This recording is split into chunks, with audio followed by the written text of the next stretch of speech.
श्री कृष्णा, राधे राधे। सभी माता बहनों को संतान सप्तमी व्रत की हार्दिक शुभकामनाएं। आज आपने सुनेंगे संतान सप्तमी व्रत कथा और ये व्रत कब रखा जाएगा।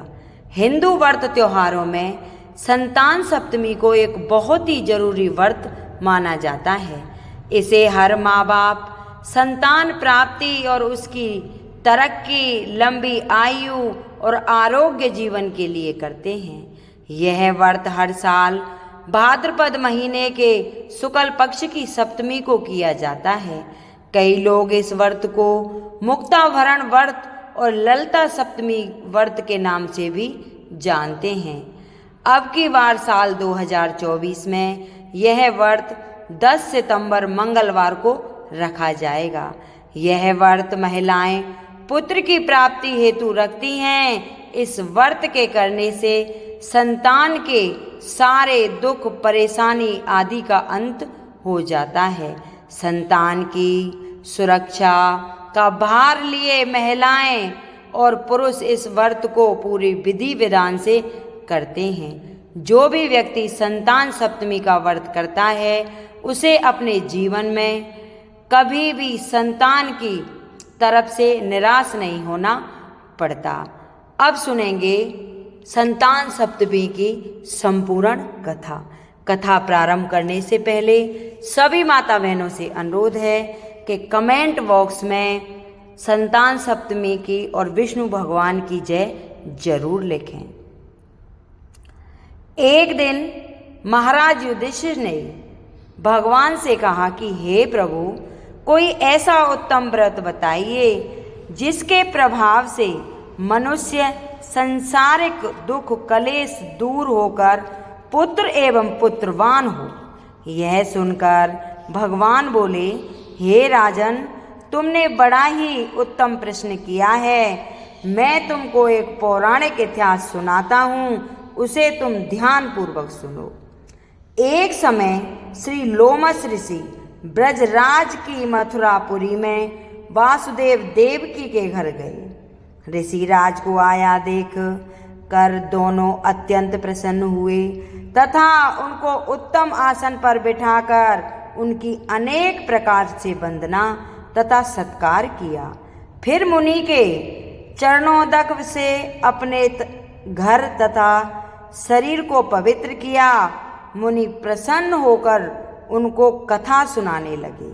कथा के कहते कहते लोमस ऋषि ने कहा कि हे देवकी, दुष्ट दुराचारी कंस ने तुम्हारे कई पुत्र मार डाले हैं, जिसके कारण तुम्हारा मन अत्यंत दुखी है।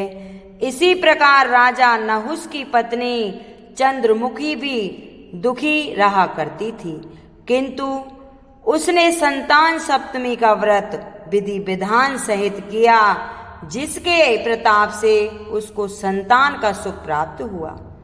यह सुनकर देवकी ने हाथ जोड़कर मुनि से कहा कि हे ऋषिराज, कृपा करके रानी चंद्रमुखी का संपूर्ण वृतांत तथा इस व्रत का विधान विस्तार सहित मुझे बताइए, जिससे मैं भी इस दुख से छुटकारा पाऊं।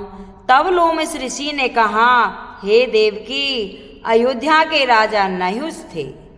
उनकी पत्नी चंद्रमुखी अत्यंत सुंदर थी। उसी नगर में विष्णुगुप्त नाम का एक ब्राह्मण रहता था। उसकी स्त्री का नाम चंद्रमुखी था। वह भी अत्यंत रूपवान सुंदरी थी। रानी और ब्राह्मणी में अत्यंत प्रेम था। एक दिन दोनों सरयू नदी में स्नान करने के निमित्त गईं। वहां उन्होंने देखा कि अन्य बहुत सी स्त्रियां सरयू नदी में स्नान करके निर्मल वस्त्र पहनकर एक मंडप में श्री शंकर भगवान एवं पार्वती जी की मूर्ति स्थापित करके उनकी पूजा कर रही थी। रानी और ब्राह्मणी ने यह देखकर उन स्त्रियों से पूछा कि बहना, यह तुम किस देवता का और किस कारण यह पूजन व्रत आदि कर रही हो। यह सुनकर उन स्त्रियों ने कहा कि हम संतान सप्तमी का व्रत कर रही हैं और हमें शिव पार्वती का पूजन चंदन अक्षत आदि से षोडशोपचार विधि से किया है। यह सब इसी पुनीत व्रत का विधान है। यह सुनकर रानी और ब्राह्मणी ने भी इस व्रत के करने का मन ही मन संकल्प किया और घर वापस लौट आई।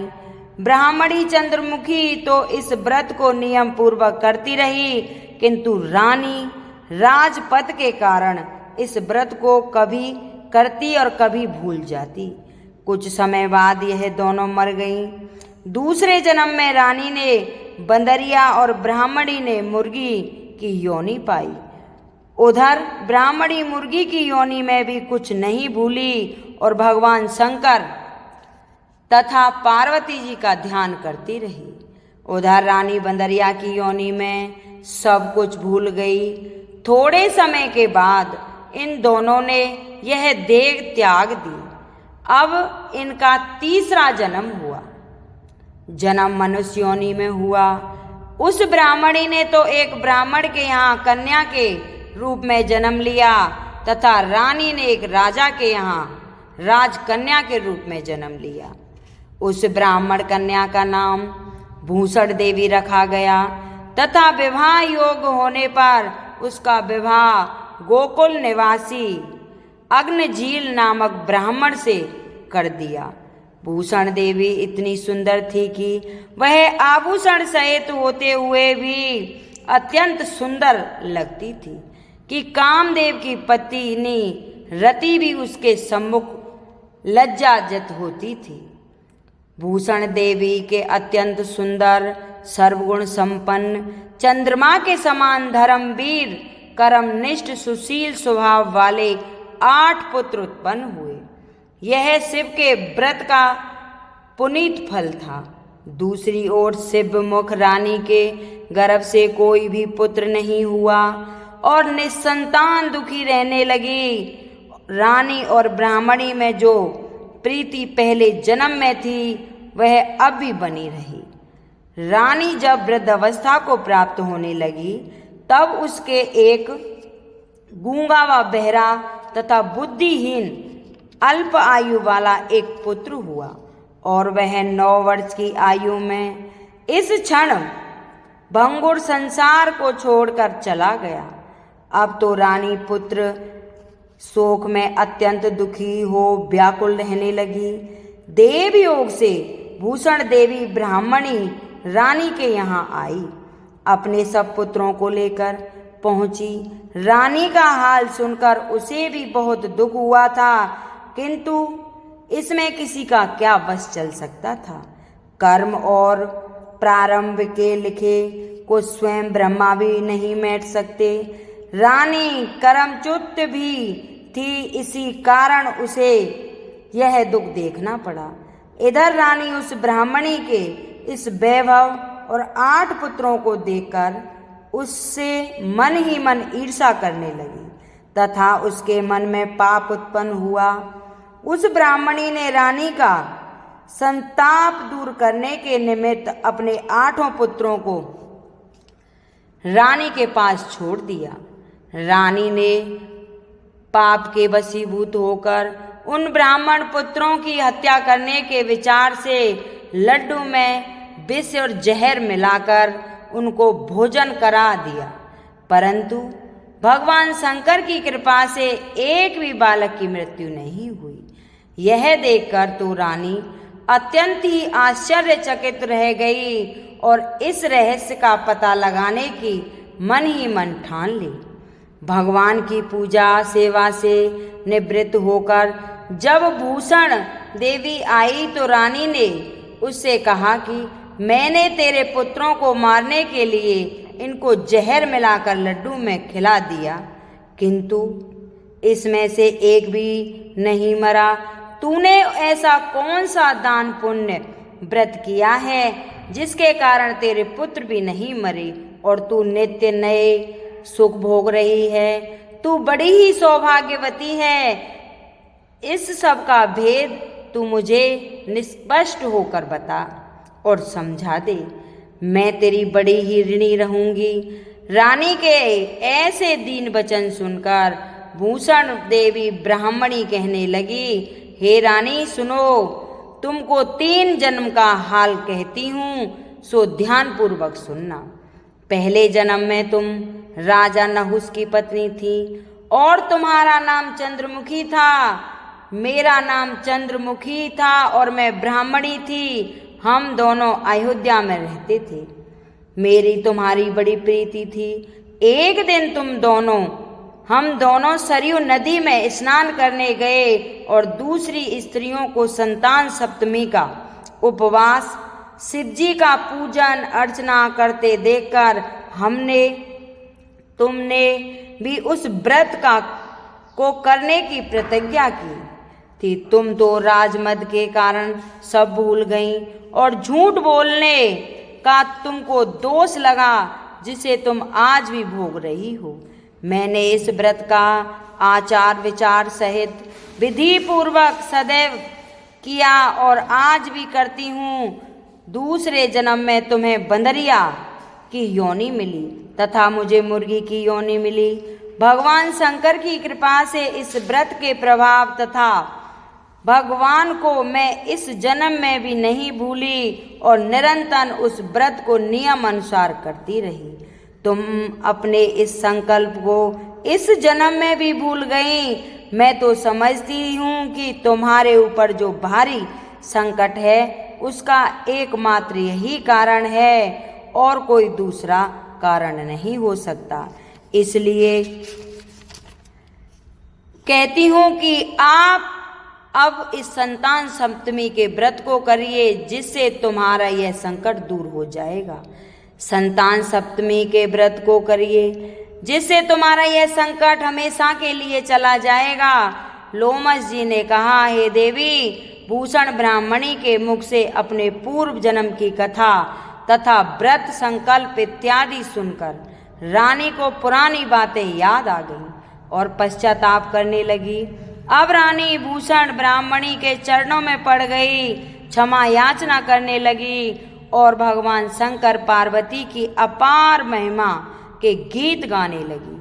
उसी दिन से रानी ने नियम अनुसार संतान सप्तमी का व्रत किया, जिसके प्रभाव से रानी को संतान सुख भी मिला तथा संपूर्ण सुख भोग कर रानी शिवलोक को गई। भगवान शंकर के व्रत का ऐसा प्रभाव है कि व्रतभ्रष्ट मनुष्य भी अपने पथ पर अग्रसर हो जाता है और अंत में ऐश्वर्य भोग कर मोक्ष में पाता है। लोमस ऋषि ने फिर कहा कि हे देवकी, इसलिए मैं तुमसे भी कहता हूँ कि तुम भी इस व्रत को करने का दृढ़ संकल्प करो। अपने मन में करो तो तुमको भी संतान सुख प्राप्त होगा। इतनी कथा सुनाकर देवकी हाथ जोड़कर लोमस ऋषि से पूछने लगी, हे ऋषिराज, मैं इस पुनीत व्रत को अवश्य करूंगी, किंतु आप इस कल्याणकारी एवं संतान सुख देने वाले व्रत का विधान, नियम, विधि आदि विस्तार से समझाइए। यह सुनकर ऋषि बोले, हे देवकी, यह पुनीत व्रत भादों के महीने की शुक्ल पक्ष की सप्तमी के दिन किया जाता है। उस दिन ब्रह्म मुहूर्त में उठकर किसी नदी अथवा कुएं के पवित्र जल से स्नान करके निर्मल वस्त्र पहनने चाहिए। फिर श्री शंकर भगवान तथा जगदम्बा पार्वती जी की मूर्ति स्थापना करें। इस प्रतिमाओं के सम्मुख सोने चांदी के तारों का अथवा रेशम का एक गड्ढा बनाएं। उस गड्ढे में 7 कांटे लगाएं। इस गड्ढे की धूप दीप अष्टगंध से पूजा करके अपने हाथ में बांध लें और भगवान शंकर से अपनी कामना सफल होने की शुद्ध भाव से प्रार्थना करें।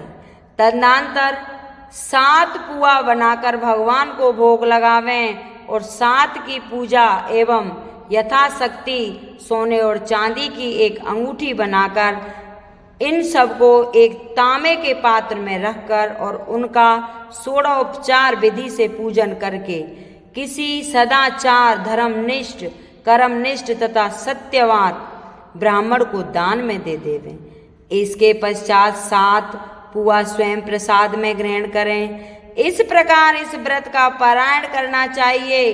प्रतिमा की शुक्ल पक्ष की सप्तमी के दिन हे देवकी, इस व्रत को इस प्रकार नियम पूर्वक करने से समस्त पाप नष्ट होते हैं और भाग्यशाली संतान उत्पन्न होती है तथा अंत में शिवलोक की प्राप्ति होती है।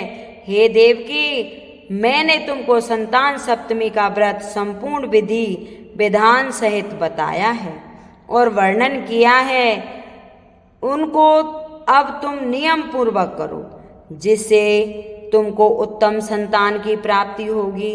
इतनी कथा कहकर भगवान आनंद कंद श्री कृष्ण ने धर्म अवतार युधिष्ठिर से कहा कि हे लोमस जी, इस प्रकार हमारी माता को शिक्षा देकर चले गए।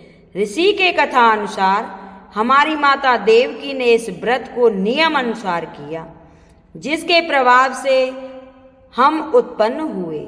यह व्रत विशेष रूप से स्त्रियों को कल्याणकारी ही है, परंतु पुरुष को भी समान रूप से कल्याणदायक है। संतान सुख देने वाला, पापों का नाश करने वाला यह उत्तम व्रत है, जिसे स्वयं भी करें तथा दूसरे से भी करवाएं।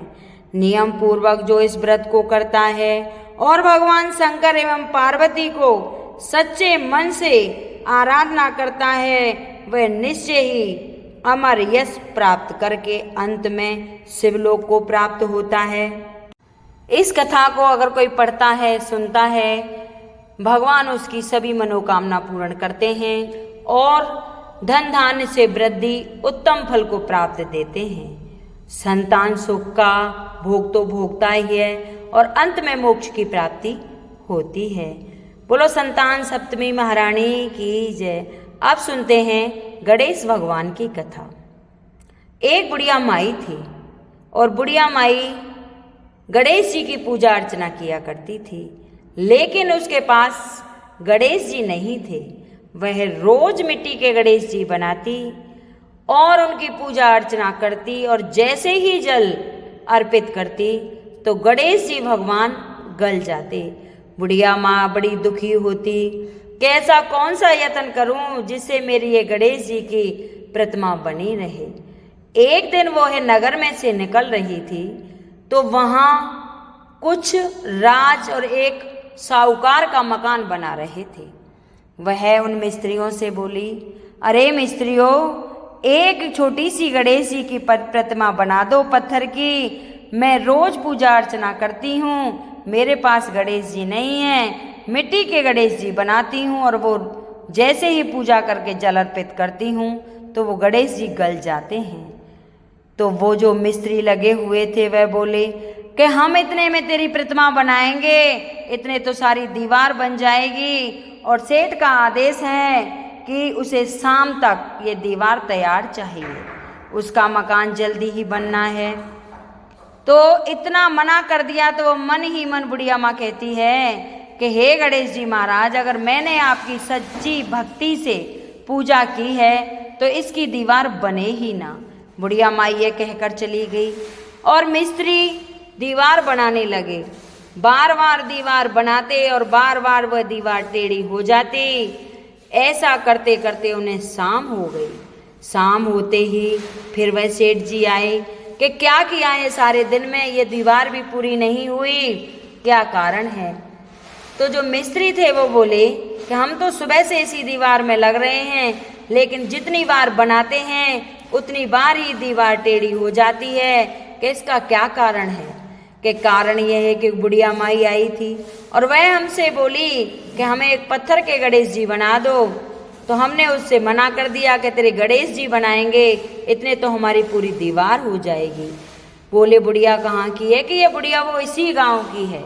तो जाओ उस बुढ़िया माई को बुला के लाओ। उस बुढ़िया माई को बुलाया गया और उनसे कहा कि आपके गणेश जी से कह दो कि हमारी दीवार सीधी हो जाए।